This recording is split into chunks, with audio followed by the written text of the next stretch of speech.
A man kicks his elderly father out of the house, unaware of the magnitude of his mistake. Ignored by his own family, old Anthony finds solace in children forgotten by everyone. What no one expected was that this gentleman was hiding a buried secret, a safe with $2 million. Now, the truth comes to light, and this revelation will forever change the destiny of the family that rejected him. If this story interested you, don't forget to subscribe to our channel and tell us which city you're watching from. We continue. Promise this will be the best story you'll hear in your life. Anthony stared at the closed door in front of him, the same door he had installed with his own hands more than 4 decades ago. He held a bag with some clothes in one hand and leaned on his cane with the other.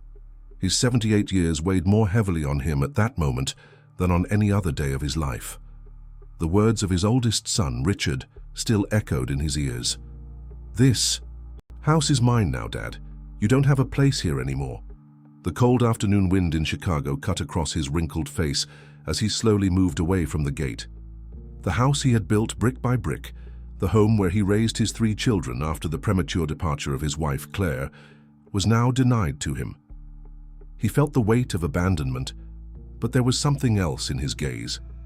A silent determination, a secret he had carried for decades. In the taxi, he watched through the window as the neighborhoods changed, from the spacious, tree-lined homes of Lincoln Park to the simpler buildings of the South Side. The driver, a man almost as old as he was, tried to make conversation. "Moving, Mr. Anthony?" "Something like that," he replied, without taking his eyes off the window. The studio apartment he had rented was on the 3rd floor of a building without an elevator. He climbed the steps slowly, stopping several times to catch his breath. When he finally opened the door, he was greeted by emptiness. A small room with a twin bed, a 2-burner stove, a folding table, and a creaking chair. In the cramped bathroom, just the essentials. It was all he could afford with the pension he received. He placed the bag on the bed and sat down. The silence was deafening. There was no noise from the television that Richard always kept on, nor Teresa's phone conversations, his middle child, not even the music that Julian, the youngest, played in his room. He was alone for the first time in many years. From his window, he could see a small community center across the street. It was run down with peeling paint and broken toys in the yard.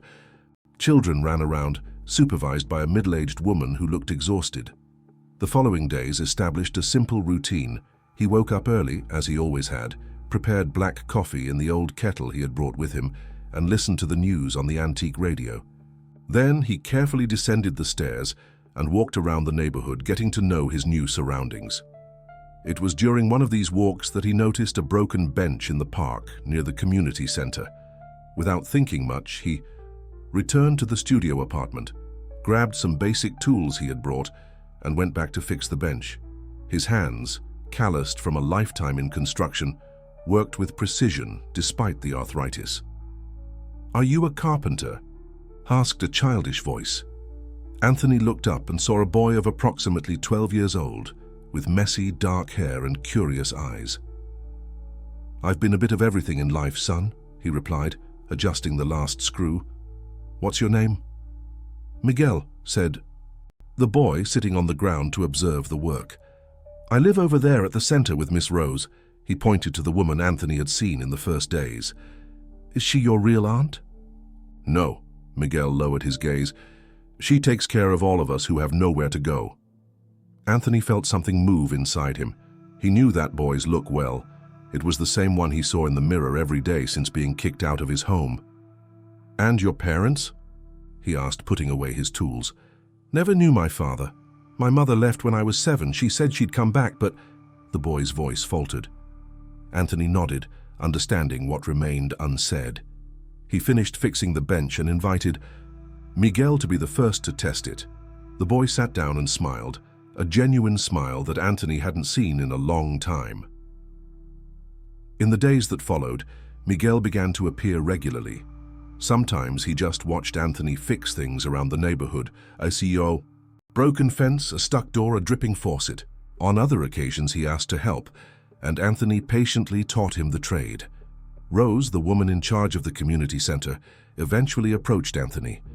She was a strong woman, with features marked by years of hard work and gentle eyes.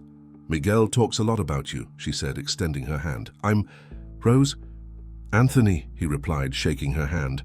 "I hope you don't mind the boy's company." "On the contrary," she smiled. "It's been a long time since I've seen him so excited. He's a good boy, but he's lost a lot in life." The conversation flowed naturally, and Rose ended up inviting Anthony to visit the community center. The place was simple but welcoming. Besides Miguel, there were 10 other children, all with similar stories of abandonment. Rose explained that the center survived on donations and a small support from the city council, but something was always lacking. "The roof has leaks, the walls need painting, and half the toys are broken," she lamented. "I do what I can, but it's difficult." That night, back in the studio apartment, Anthony couldn't stop thinking about the community center, about Miguel and the other children. Under the bed, he carefully hid a small metal box he had brought with him, the only item he had managed to take from the house before Richard locked the door. Inside it was an old key and a hand-drawn map. His phone rang, interrupting his thoughts. It was an unknown number. He answered with hesitation. "Dad?" Richard's voice sounded different, almost fragile. "Richard," Anthony replied, keeping his voice firm. "I need to talk to you. It's important." "I'm listening." There was a long pause before Richard continued. "I'm in trouble, Dad. Serious trouble. I lost everything gambling.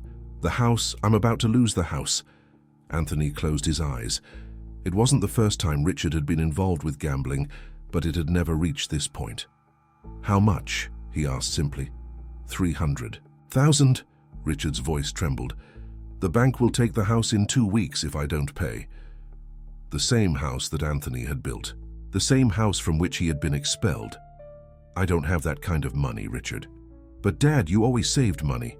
"I know you have something saved up. Please, I'm going to lose everything."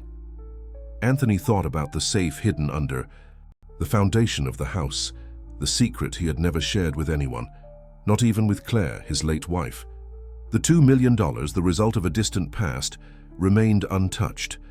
It was his guarantee, his safety plan against a world that, as he always knew, could fail him. "I'll see what I can do," he finally said.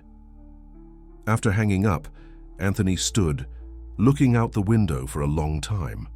Across the street, the lights of the community center went out. He thought of Miguel, of Rose, of the children who found their only shelter there. He thought of his son, who, despite everything he had done, was still his blood. The decision wouldn't be easy, but Anthony knew it was time to revisit the past. He opened the metal box and held the old key between his fingers. Tomorrow would be a new day, and with it the first step to rewrite his story. The next morning, as he descended the stairs of the building, he found Miguel waiting for him on the sidewalk, as if he knew Anthony would need company that day. The boy smiled when he saw him, and Anthony felt his heart warm. Perhaps, he thought, abandonment was just the beginning of a new journey. Anthony woke up before dawn. Sleep had never been his ally since he moved to the studio apartment. He prepared his usual coffee and watched through the window as the city slowly woke up. He needed to act quickly. Richard's phone call the night before had affected him more than he would like to admit. He dressed carefully, opting for the blue shirt that Claire had given him on their last wedding anniversary together. She had been gone for 10 years now, taken by a silent disease that consumed her body but never her spirit. Anthony still talked to her in his thoughts, especially in moments of difficult decisions like this one. "What would you do, Claire?" He murmured to the mirror as he adjusted his collar. He knew the answer. Claire had always chosen forgiveness. He took the metal box from under the bed and carefully stored it in a shoulder bag. Before leaving, he left a note pinned to the door of the community center for Miguel. "I have an important matter to resolve. I'll be back in the afternoon. Anthony." The bank was downtown. Anthony requested a meeting with the manager, a middle-aged man who treated him with the deference reserved for important clients. It wasn't the first time he had visited that branch, although his visits were rare and discreet. "Mr. Anthony, it's always a pleasure to receive you," said the manager, leading him to a private room. "How can I help you today?" "I need to make a transfer," he replied, getting straight to the point. $300,000 to this account. He handed over a paper with the bank details that Richard had sent him by message. The manager examined the paper and nodded. "It will be done with discretion, as always. Do you wish to identify the source of the transfer?" Anthony thought for a moment. "No, keep it anonymous." After signing the necessary documents and confirming the transfer, Anthony left the bank feeling lighter. He hadn't completely forgiven Richard, but he couldn't bear to see him lose everything. The house, after all, held more than memories. It held his biggest secret. As he left the bank, he stopped in front of a hardware store.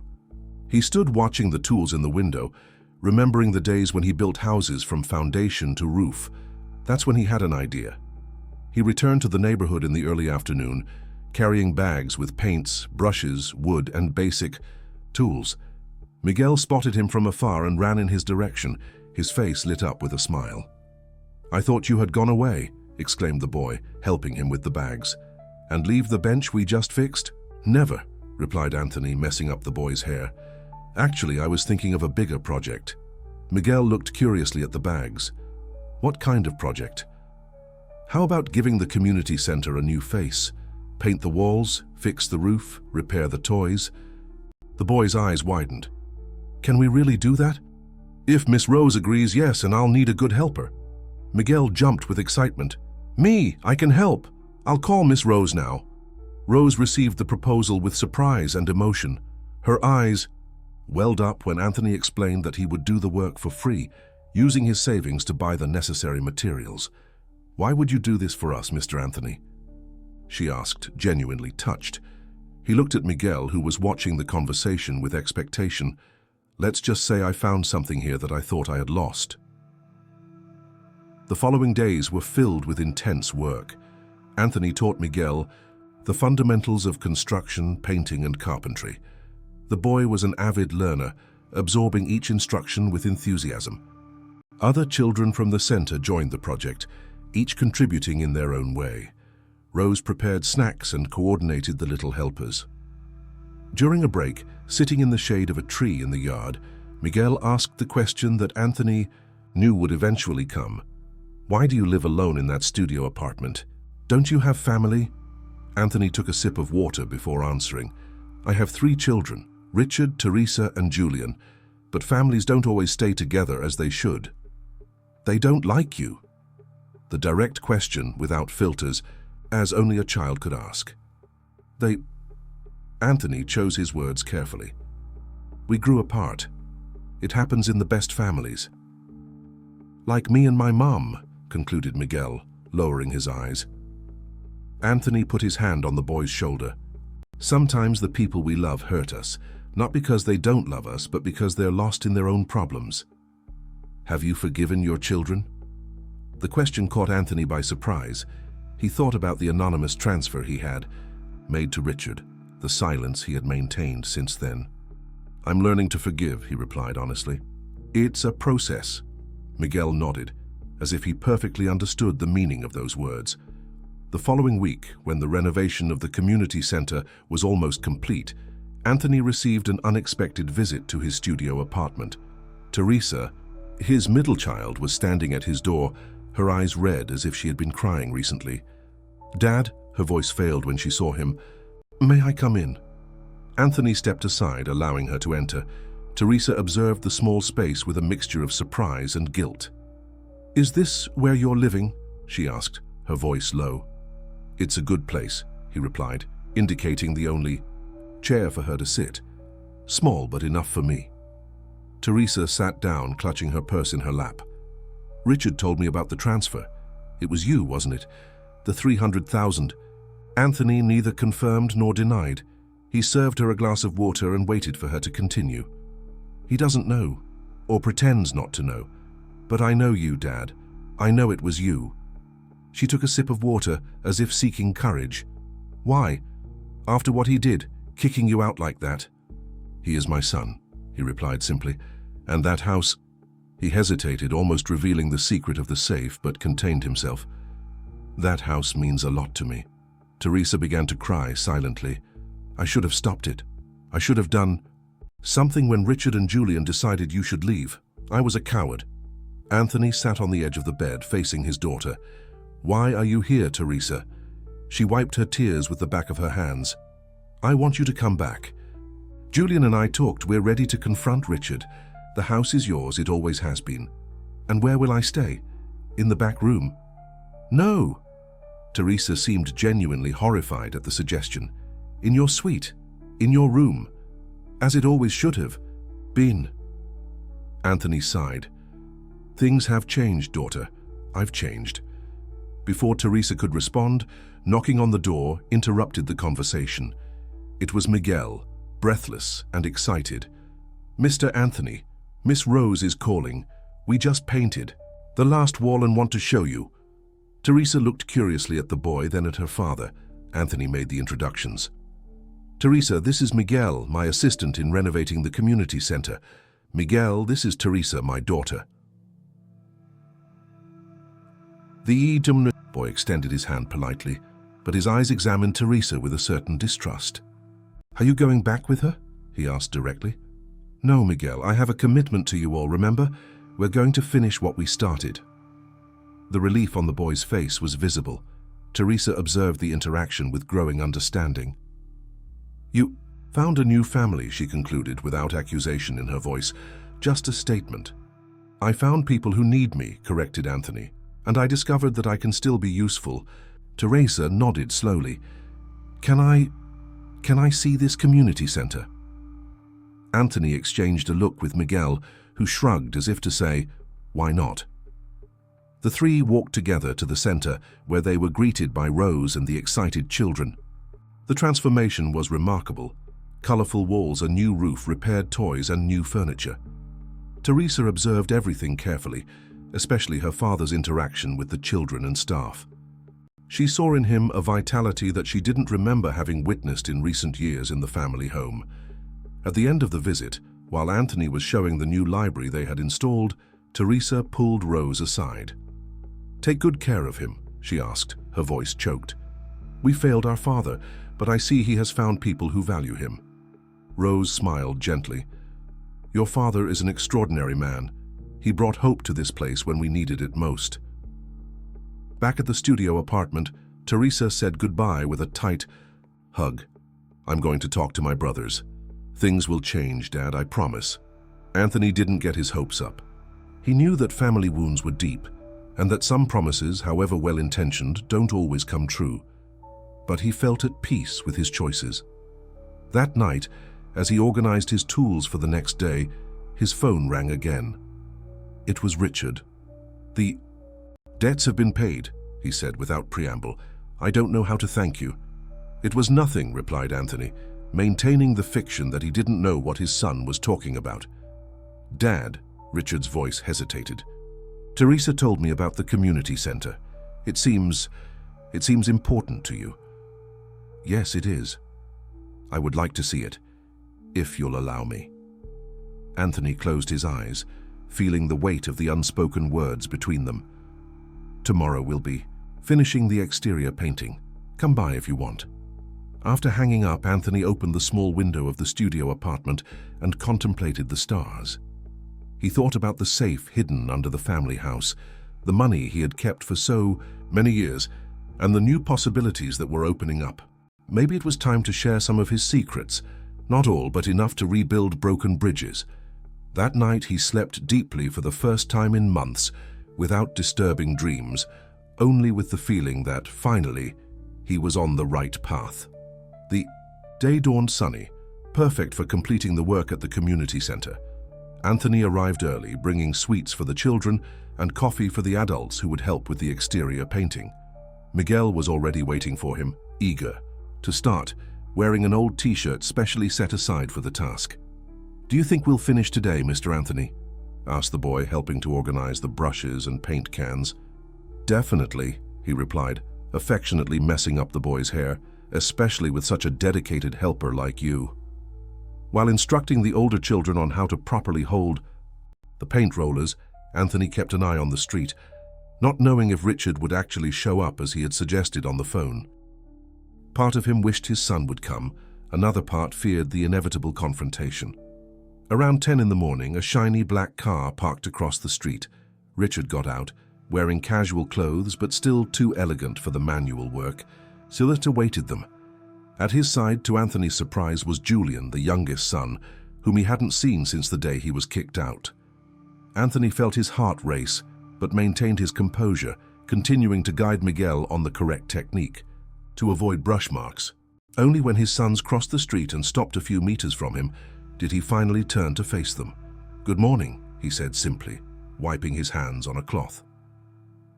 Richard seemed uncomfortable, out of place in that simple environment. Julian, on the other hand, had a curious look, carefully, observing the movement around them. "Dad," Richard began, hesitant. "Teresa insisted we come. She said that we needed to see with our own eyes." "See what?" asked Anthony, genuinely intrigued. It was Julian who answered, taking a step forward. "You, this place, what you've been doing since you left home." Anthony nodded slowly, understanding. Teresa had kept her promise to talk to her brothers. Miguel approached, positioning himself protectively beside Anthony, his eyes fixed on the two strangers. "This is Miguel," Anthony introduced. "My right-hand man in this project. Miguel, these are my sons, Richard and Julian." The boy extended his hand first to Julian, who shook it with a sincere smile, then to Richard, who hesitated briefly before returning the greeting. "The gentleman is teaching us to fix things," explained Miguel proudly. "I already know how to change hinges, fix leaks, and even make a shelf." Julian smiled, genuinely impressed. "My father was always good at that. He built our entire house, did you know?" Miguel's eyes widened. "By himself." "Practically," confirmed Julian. "With the help of my mother and some friends, but he was the one who designed every detail." Anthony felt a wave of nostalgia as he remembered those days. Claire by his side, pregnant with Teresa, passing him tools. Richard, still small, carrying miniature bricks, playing at being a helper. "Rose is preparing lunch for everyone who's helping," said Anthony, breaking the moment of memories. "You're welcome to stay if you want." Julian accepted promptly. Richard, after a moment of hesitation, agreed with a nod. Then, to everyone's surprise, he took off his jacket and rolled up his shirt sleeves. "Where can I help?" he asked, avoiding direct eye contact with his father. Anthony indicated a section of the exterior wall that still needed paint. The three Mendez family men worked side by side for the first time in years, with Miguel running between them, serving as an enthusiastic messenger and assistant. During lunch, seated at makeshift tables in the freshly painted courtyard, the conversation flowed surprisingly easily. Rose served a generous meal, prepared with donations from local merchants. The children, initially shy in the presence of Anthony's sons, soon loosened up when Julian began telling funny stories about his childhood. "Remember when Dad built that treehouse, Richard?" asked Julian between laughs. "And you fell on the very first day because you jumped too hard on the floor." Richard, who had maintained a more reserved posture, allowed himself a smile. "Dad carried me to the hospital, my arm broken in 2 places. 3, Anthony gently corrected. "The worst fracture I've ever seen in a child. Your mother almost fainted when she saw the X-ray." "But you didn't," remembered Richard. "You stayed calm the whole time." "On the outside," admitted Anthony. "Inside I was panicking." The moment of vulnerability seemed to break something in Richard's armor. He put his fork on his plate and looked directly at his father. "I need to know. It was you who sent the money, wasn't it?" Silence fell over the table. The children, sensing the tension, were discreetly moved by Rose to have dessert at another table. Miguel, however, remained, his loyalty to Anthony stronger than his curiosity for sweets. "Why do you think it was me?" Anthony asked calmly. "Because no one else would do that. Not after what I did." Richard's voice faltered. "I kicked you out of your own house, treated you like a burden. And yet, when I needed help, the money appeared. No questions asked, no conditions." Anthony looked at Miguel, then at Julian, who was watching the scene with visible discomfort. Finally, he turned to Richard. "I didn't do it for you," he said honestly. "I did it for the house. It holds more than memories. What do you mean? Anthony took a deep breath. It was time to reveal part of the secret. Under the floorboards of my old room, there's a hiding place, a safe embedded in the concrete, installed even before the walls were built. Julian leaned forward, intrigued. Our safe, we never knew about that. That was the intention, confirmed Anthony. Not even your mother knew. It was my insurance, my guarantee for hard times. And how much? Richard began, but Anthony raised his hand, interrupting him. The amount doesn't matter. What matters is that this money came from far away, from a time I prefer not to revisit. It's not dirty money, if that's what you're thinking, but it carries a weight, a history that I've kept to myself all these years. Miguel listened to everything with absolute attention, his eyes wide as if he were witnessing the climax of a suspense film. Why are you telling us this now? Asked Julian. Because I'm tired of secrets, admitted Anthony. I've spent my entire life building walls, not just of brick and cement, but between myself and the people I love. I kept you at a distance, believing I was protecting you. Protecting us from what? Insisted Richard. Anthony stared at the horizon for a moment, organizing thoughts. Kept for decades. From my past. From the choices I made before I met your mother, before you were born. Necessary choices, but painful ones. At that moment, Teresa arrived, accompanied by her husband and 2 teenage children. She seemed surprised to find the whole family gathered. I thought only Richard would come, she commented, kissing her father on the cheek and greeting her. Brothers? The subject got too interesting to miss, replied Julian with a half smile. Dad was about to tell us about a secret safe and his mysterious past. Teresa's eyes widened. What safe? What past? Anthony sighed. Perhaps we should continue this conversation another time, in a more private place. Rose, sensing the need for privacy, approached. Mr. Anthony, why don't you use the director's office? It's empty today and there's room for everyone. Thanking her, Anthony led his children and Miguel, who refused to leave his side, to the small room at the back of the community center.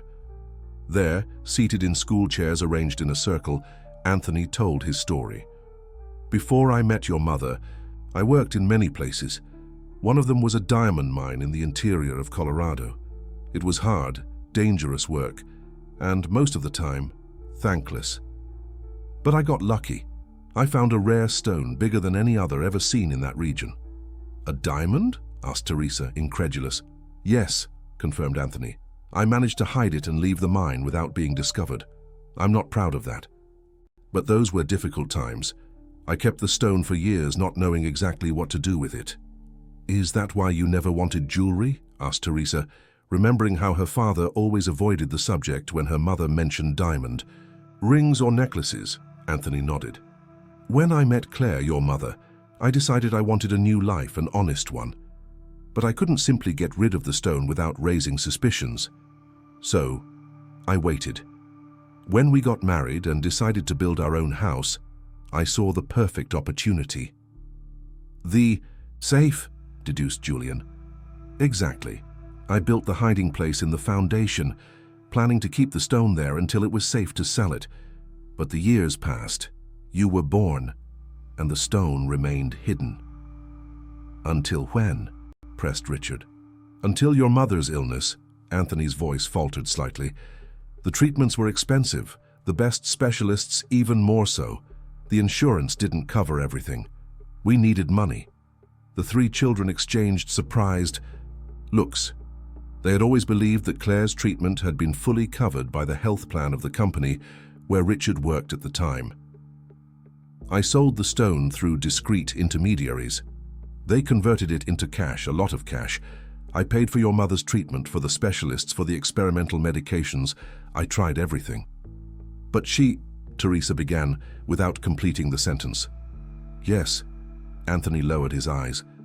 Not all the money in the world could save her, but it gave me time, it gave us time, precious months we wouldn't have had otherwise. And the rest of the money? Asked Julian. I kept it in the safe. I never touched it again until... He looked at Richard. Until a few weeks ago.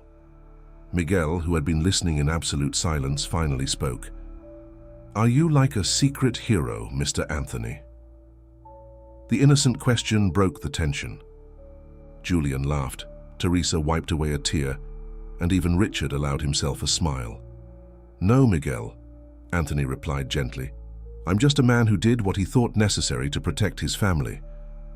"Like a hero," insisted the boy. Teresa approached her father and took his hands in hers. "Why did you never tell us about the money, about Mom's treatment?" "Because I promised Claire that you would never know how serious her condition was. She didn't want the last memory you had of her to be of pain and despair. And because," he hesitated, "because I feared that knowing the origin of that money would change the way you saw me." Richard stood up, visibly disturbed. He walked to the window and stood with his back to the family, his shoulders tense. "All this time," his voice came out strangled, "all this time thinking you were just a stubborn old man who refused to adapt, who preferred to live in the past, rather than accept that the house was now mine, that I had the right to make whatever changes I wanted." "The house is yours, son," said Anthony softly. "The deed is in your name." "But the safe," Richard turned around. "The safe and what it contains are still yours." Anthony nodded. "That's why I couldn't simply abandon the house. I needed to have access to the safe, if necessary." A heavy silence fell over the room, each family member absorbing the revelations in their own way. It was Miguel who finally broke it, with the objectivity characteristic of children. "And now? What are you going to do with the money, Mr. Anthony?" The question caught Anthony by surprise. He looked at the boy, then at his children, feeling the weight of a decision he had been postponing for a long time. "I think it's time to use this money for something that really matters," he replied, a plan beginning to form in his mind. "Something that makes a difference." Teresa squeezed her father's hand. "Whatever it is, we'll be by your side this time. Right, Richard? Julian?" The brothers nodded, a silent commitment being established among the members of the Mendez family. Miguel observed the scene with a smile, feeling that he was witnessing something important, a moment of transformation that somehow included him too. Outside, the sun was beginning to set, casting a golden glow on the freshly painted walls of the community center. Anthony looked out the window, seeing the children playing in the renovated courtyard, Rose supervising with a tired but satisfied smile. "Tomorrow," he said, with a conviction he hadn't felt in years. "Tomorrow we go back to the house and open the safe together." And for the first time in a long time, the word "together" didn't seem like an empty promise. It sounded like a new beginning. The next morning brought with it an almost palpable anxiety. Anthony woke up before the sun rose, staring at the peeling ceiling of the studio apartment while mentally organizing the events of the previous day.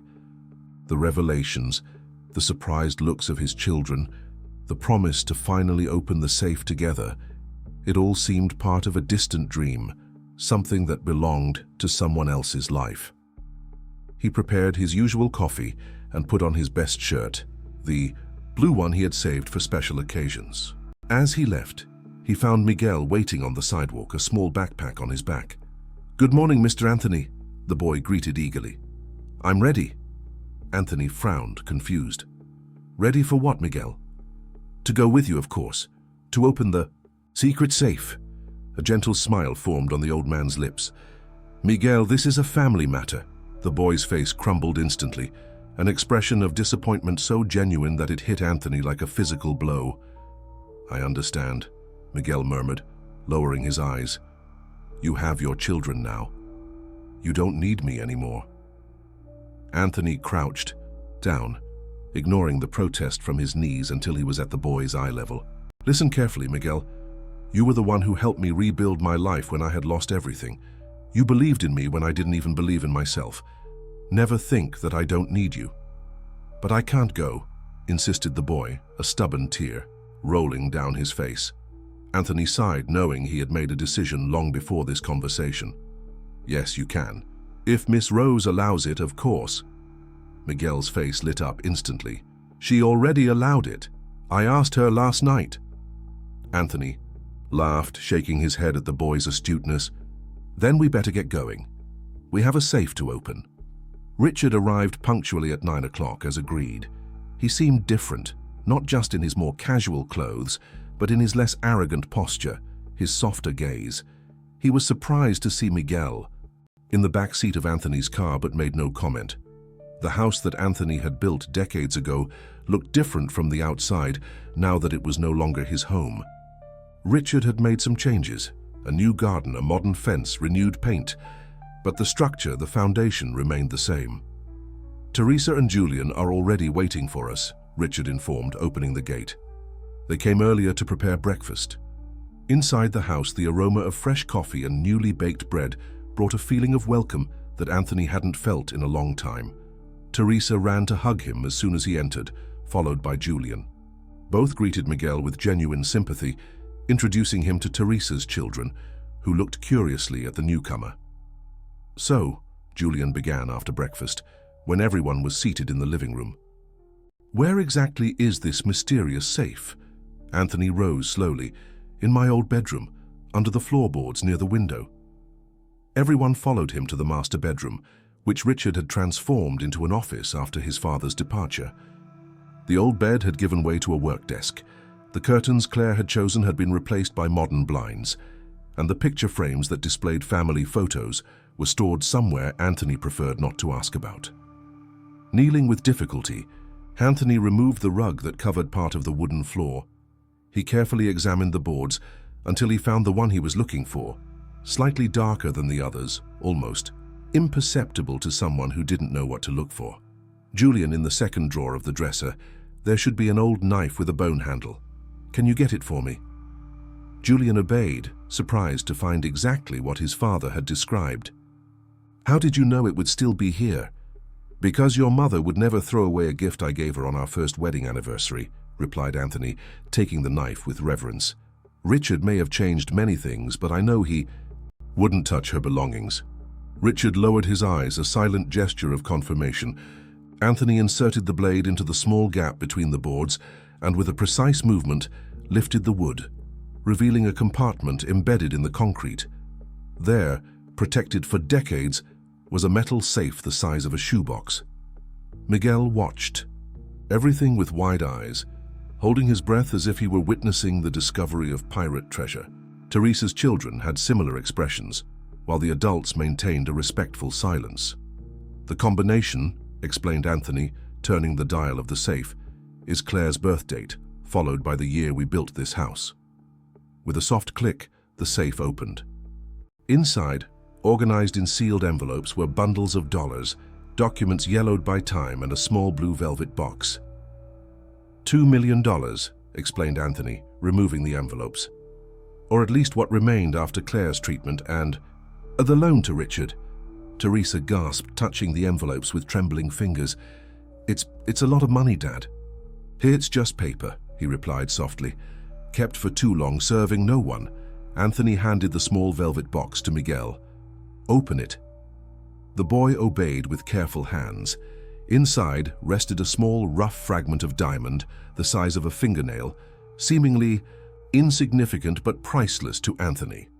"I kept a piece of the original stone," he explained, "as a reminder of what I did, what I sacrificed, what I built from it."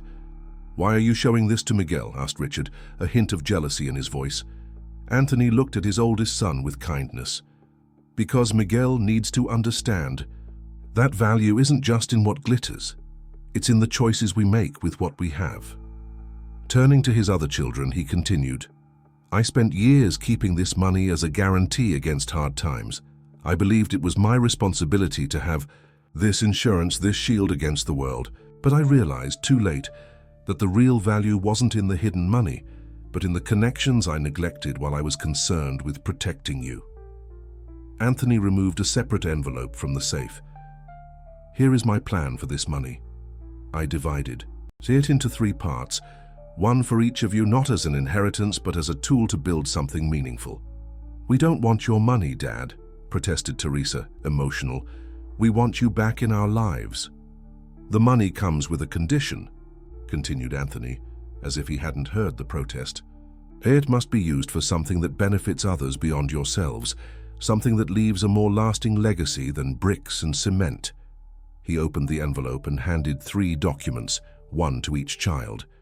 "Richard, your part is intended for the creation of a fund for scholarships in civil engineering, for young people who, like me once, dream of building but don't have the means.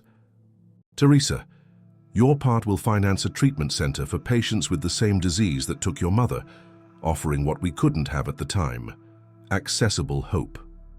And Julian, your part will establish an urban revitalization program, renovating public spaces in needy communities. The children looked at the documents in silence, absorbing the magnitude of what their father was proposing. And there's a fourth part, added Anthony, removing a final envelope, for Rose's community center, to expand the work we started there, for children like Miguel who just need an opportunity to flourish. Miguel looked at Anthony with teary eyes. Are you going to continue living in the studio apartment? The question hung in the air, loaded with implications. Richard cleared his throat, stepping forward. No, Miguel. My father is coming back. Home, he declared, looking directly at Anthony. To this house which he built and should never have left, if he'll accept. Anthony felt a lump in his throat. Richard. No, Dad, let me finish, insisted his son. I was selfish and ungrateful. I believed the house was just a property, something I inherited and could modify at will. I didn't understand that each wall carries history, that each corner holds memories. This is your house, Dad. It always has been and always will be. And where will you live? Asked Anthony. I have an apartment downtown, explained Richard. I was thinking of moving there anyway. This place, it's too big for just one person, and Teresa and Julian watched the dialogue with hopeful expressions. Miguel firmly held the small box with the diamond fragment, as if carrying something too precious to be careless with. I'll stay on one condition, Anthony finally said, that this place isn't just mine, that it's a home for all of you whenever you need it. And he looked at Miguel, that it's open to new friends who have become family. Richard extended his hand, sealing the agreement. Teresa couldn't hold back her tears, hugging her father tightly. Julian joined the hug, and soon Miguel was also pulled into the family circle. In the months that followed, the transformation went beyond the house. The community center expanded, now with adequate facilities and structured programs. Rose, with resources to hire assistants, was able to dedicate herself to expanding the reach of the work. Miguel, officially under shared guardianship between Rose and Anthony, divided his time between the center and the Mendez house, where he had his own room, Julian's old room, decorated with miniature tools and books about construction. The projects, established with the money from the safe, began to take shape.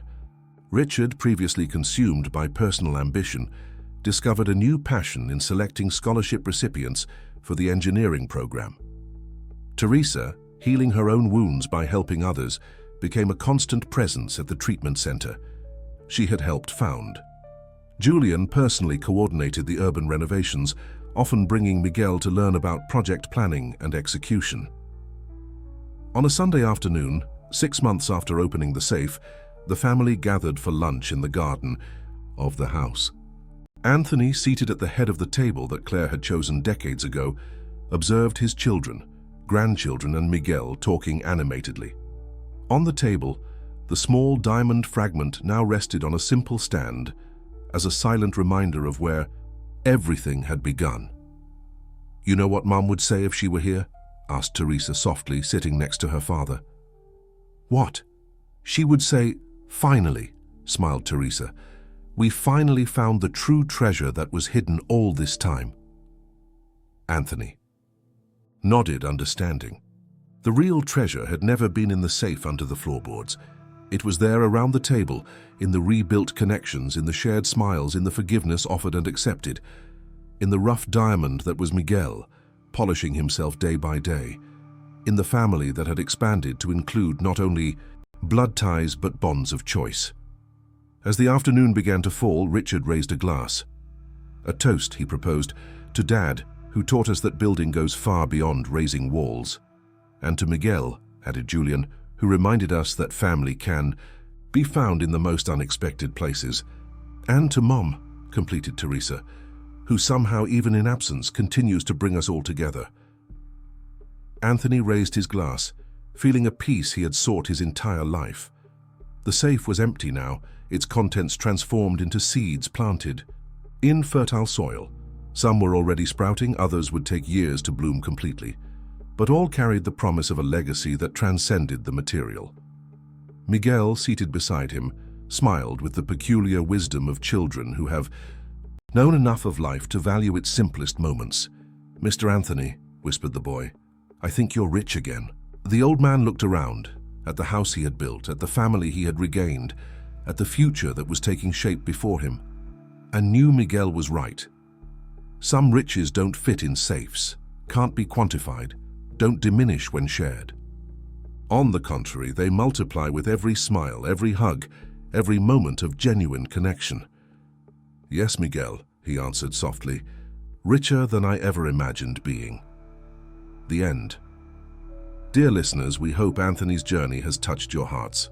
To follow more moving stories like this one, we've prepared a special playlist that explores the complexities of family relationships and the new beginnings that life offers us. Find it by clicking on the link to the left. If this narrative awakened emotions in you, don't forget to subscribe to our channel and like the video. Every day we bring new stories that reveal the beauty of second chances and the value of the bonds we build throughout life. Share your thoughts in the comments and tell us about moments